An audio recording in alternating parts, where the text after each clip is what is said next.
Welcome to EIS Services Orientation.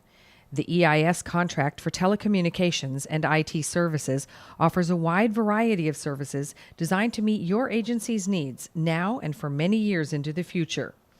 The following materials focus on many of the services available and offer you ideas on how to better understand what is relevant to your requirements. In this section, we present guidance to aid in selecting services and understanding some of the factors necessary for making a good decision related to selecting services under EIS. The first fundamental step in selecting a service is understanding your agency's requirements, and here are 4 steps to consider as you assess your requirements.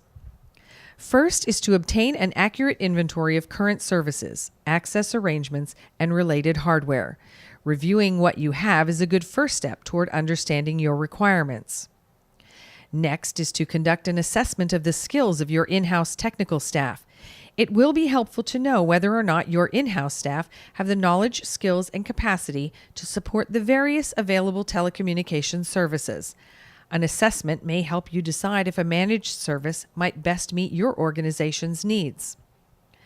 It is also helpful to determine your organization's present and future bandwidth demands.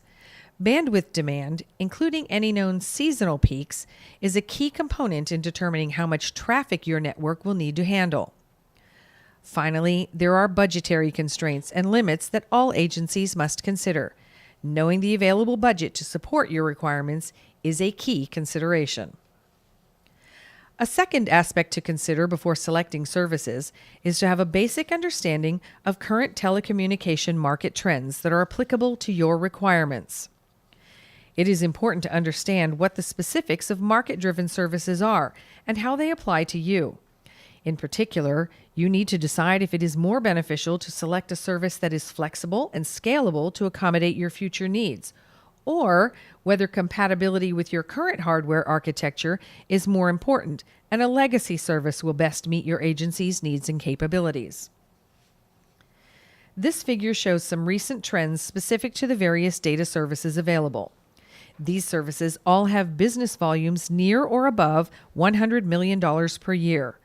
The next chart will show these data services with business volumes below $20 million per year. VPNS service is clearly the most popular data service among agency customers, with a total business volume of nearly $875 million in fiscal year 16. It is also steadily growing, as evidenced by a compound annual growth rate of nearly 10% from fiscal year 12 through fiscal year 16. The compound annual growth rate, or CAGR, is a term for the geometric progression ratio that provides a constant rate of return over the same period.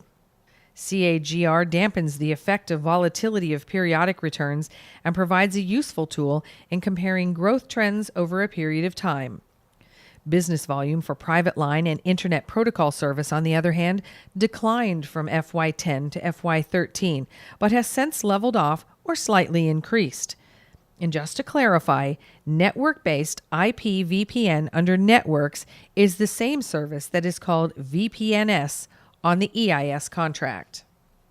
This figure shows that the business volume for Sonnet and dark fiber decreased or remained flat from FY14 to FY16, while business volume of optical wavelength and Ethernet continued to increase, with a compound annual growth rate of 22.3% and 27.6% respectively over the past 4 years. The rise in Ethernet and the decline of Sonnet and dark fiber are consistent with major telecommunications industry trends. Optical wavelength business volume, which is a high bandwidth fiber-based service, shows strong growth. Again, this is consistent with telecom industry trends. This diagram shows a couple of the higher business volume voice services. As would be expected, circuit-switched voice services, CSVS, have been steadily declining and shows a drop in business volume of approximately $25 million since FY12. Toll-free service has remained consistently strong since FY10, with business volumes in excess of $100 million, including $126 million in FY16. Here we are showing IPVS separately due to it having significantly less business volume than the voice services shown on the previous slide. While this chart shows significant growth, the overall business volume for IPVS is still very low at just under $3 million for FY16. This figure shows some recent trends specific to some of the managed services available. As shown, managed network service has continued to grow among agency users, and its business volume is steadily increasing. The business volume for managed network service is considerably larger than MTIPS, MTIPS.